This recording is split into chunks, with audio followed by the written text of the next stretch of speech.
On the news tonight, Finance Minister urges Nigerians to pay their taxes as required by law. Olubadan in Council affirms High Chief Lekon Balogun as next Olubadan.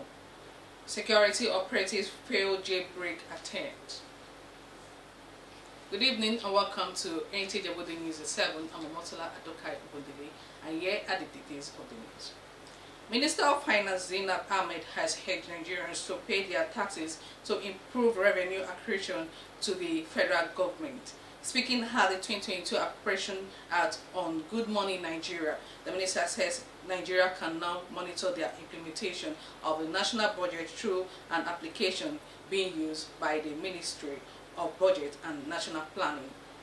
Ekemi Williams has the report. In the history of this country, our independent revenues crossed the 1 trillion naira mark. We're struggling with being able to manage the liquidity requirements of government because the revenues, even though they're increasing, are still not at a healthy threshold. Minister of Finance Zainab Ahmed speaking against the backdrop of the success and challenges of 2021 budgets, said the 2022 budget will build on the achievements recorded in the preceding budgets. She elaborated on the policy thrusts of the 2022 appropriation bill and said the emphasis will be on infrastructure, ICT and agriculture development. This budget is designed to complete a good number of ongoing projects. People complain we're borrowing, yet people don't want to pay taxes. Amazons, the Facebook, the Twitters of this world, they operate and have very large customer base in Nigeria, but we don't get any revenues from them. Finance experts on the program commended the federal government for the timeliness of the budget, the introduction of the iMonitor initiative, and finance policies. Having known that, the bulk of imports come from China, for instance, there was a time the central bank talks about, Nigerians, swapping to using the Chinese currency, and up to now we've not heard much about it. Why don't we go and begin to look at these solid minerals, because they fetch more money than even the oil we talked about. In 2021, going by that presentation, the government aggregate revenue up to November, prorated, was 5.5 trillion. But we spent over 4 trillion. So when you put that on 5.5, you have 76%. So you're spending so much, servicing that. So it's a major concern. The need to implement the Auditor General's annual report was also highlighted in Abuja. Ekemi Williams, NTA News. President Muhammadu Buhari says Nigeria is prepared to make as much sacrifice as possible for the Republic of Mali within the requirements of ECOWAS, of Economic Community of West African States, ECOWAS. This was while receiving a special convoy from the transitional president of the West African nation, Colonel Assimini Koita. State House correspondent Adamu Sambo reports that the president also granted audience to the ECOWAS mediator to Mali, former President Goodluck Jonathan. The report. Okay, that will be brought to you in a subsequent bulletin. The Kingmaker of Ibadan land have affirmed the most senior High Chief Lekon Balogun as the next Olubadan, assuring the people that necessary steps are being taken to ensure the installment of the next monarch. This submission was at a press conference held at the ancient hall of Mapo in Ibadan. Kayode Oladosu has the details. Following the passage of Olubadan of Ibadan land, Oba Saliu Akamu Adetunji Aje Ogungunisa I, the tradition of Ibadan holds it that the Olubadan in Council recommends and pronounces the next Olubadan to the state government. In view of this, the kingmakers unanimously notified the public that the law is there. We are the kingmakers. We nominate the most superior. There is no law without exception. The High Chiefs also called on the public to discard any rumor capable of disrupting the peaceful coexistence of residents within Ibadan.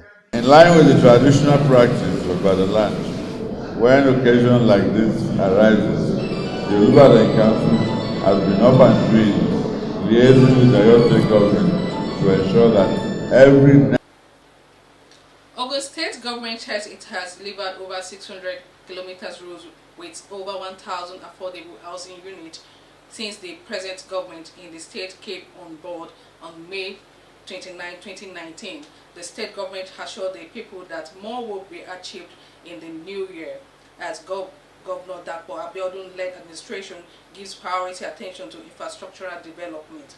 Lukman Adefeso reports on sectorial review of infrastructure in Ogun State is here presented from the studio. Our report. No doubt, good road network provides access to markets and transportation, thereby boosting economic and business activities, just as ensuring affordable housing provides shelter and protection for the people. This is why Governor Dapo Abiodun-led administration is spending huge resources on road rehabilitation and construction of new ones to scale up level of infrastructure in the state. In the outgone year 2021, over 270 kilometers road have been delivered, while palliatives are being carried out on some failed portions located at Lagos Songo Ota Abeokuta Road, Abeokuta Shagamu Interchange Road, and Ijebu Ode Ekpe Road, which links Lagos State, among others. Shagamu Interchange, Shiun, that leads to the state capital in Abeokuta, and the Ijebu Ode Ekpe Expressway. These are what I would call brand new roads that people are already enjoying. Aside these, the state government has delivered some affordable housing units in 3 senatorial districts of Ogun State, which include 300 housing units in Kabakwe, while another one is ongoing at the same axis. The state government says roads like Aton Lusada, Agbara Expressway, Ijoko, Akute, Alagbole, among others, will receive government's attention in 2022, alongside 1,000 housing units that will be delivered before the end of 2022. Therefore, around part of the roads we expect to deliver this year as well. Work is going on. You know all the projects that we started work on this last year that could not be completed last year are actually slated for completion this year. Residents say they are full of appreciation to Governor Dapo Abiodun for his efforts in turning things around in the state, and like Oliver Twist, they are asking for more. Talking about Tayutoro Road, well, I think he has also made some mark in that area. I want that is to be frank. Ijebu ode Ekpe Road is masterpiece. Honestly, we can say that is better because there is improvement. Because actually most of the roads were in existence before the former government. But the most important thing is continuity. We really appreciate their work, and we still hope that all that area they should try and do so. God will continue to support their administration. Ogun State government calls on the people to support the present administration led by Governor Dapo Abiodun for more dividends of democracy and secured life. 2 inmates at Correctional Center Ile-Ife have been confirmed dead, while 2 are receiving treatment at Obafemi Awolowo University Teaching Hospital Complex following an attempt jailbreak at the center. The controller of Corrections Osun State Command, Amoro Olanrewaju, disclosed this while briefing newsmen on the incident. The report. Security have been beefed up at Nigerian Correctional Service Facility, Kosere Ile-Ife, sequel to a failed attempted jailbreak at the center. According to the controller of corrections, Osun State Command, Amara Olanrewaju, the incident, which occurred on Tuesday morning, was foiled by the personnel of the Nigerian Correctional Service. Inmates are allowed to exercise within 1 hour per day. So some of these inmates were opened out for them to take fresh air and go in. Some of them took the opportunity, don't know their grievances, and they attacked the officers on duty.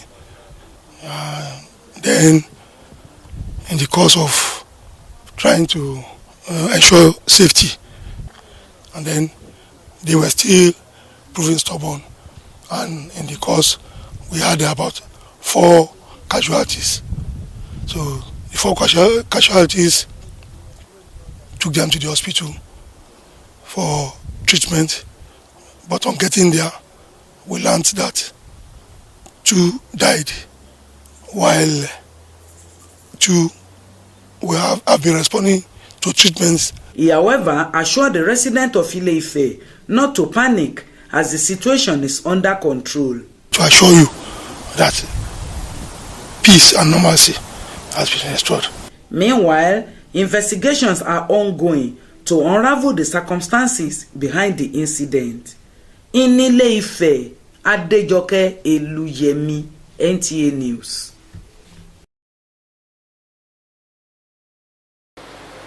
You're still watching NTA Ijebu ode News. Just stay with us, don't go away. Atiba University, AU, in God we trust. Atiba University, knowledge, our light to the world. Knowledge we seek, knowledge we give, knowledge our creed, knowledge our key to change our world, make it a better place. God has strength, knowledge our key. Atiba University, AU, in God we trust. Atiba University, knowledge, our light to the world. We learn to live, we learn to lead, we learn to excel and be self-sufficient. Welcome back. For the political narrative of Nigeria to change, the political parties, candidates and electorate must refrain from politics of acrimony, financial inducement and other unwholesome practices. These are the need for government at all levels to expedite action in delivery of campaign promises to make life more bearable for the people and major expectations of Nigerians in the year 2022.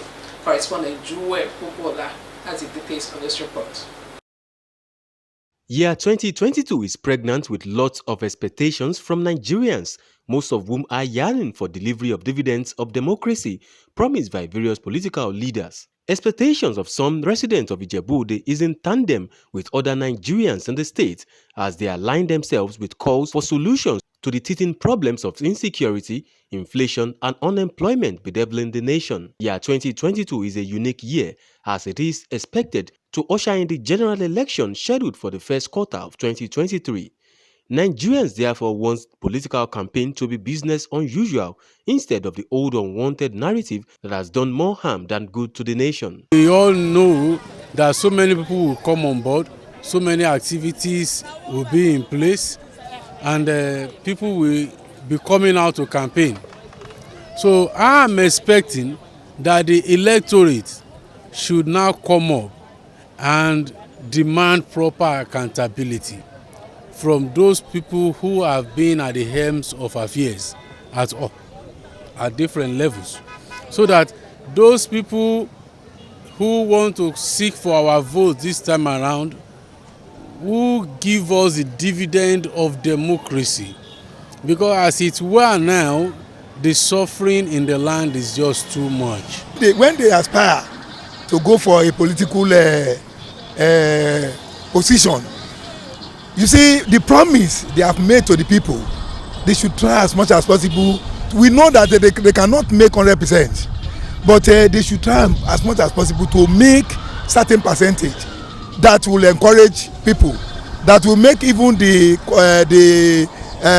voters, the electorate, the voters, that will make them to feel that yes, they are not regretting what they are doing. You know, security. The government should take, you know, security as important something.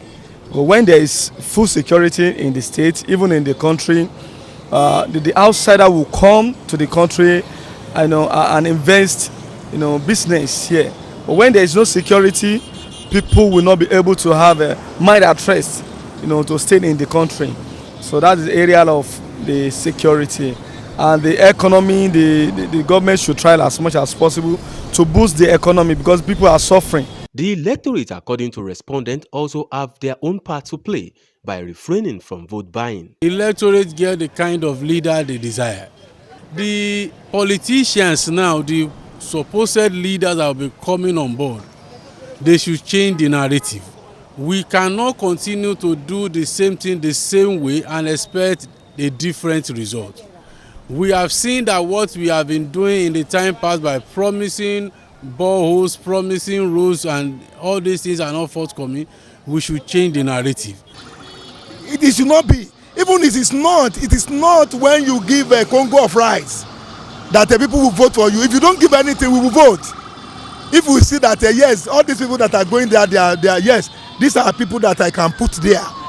The consensus is for good governance to be feasible in year 2022.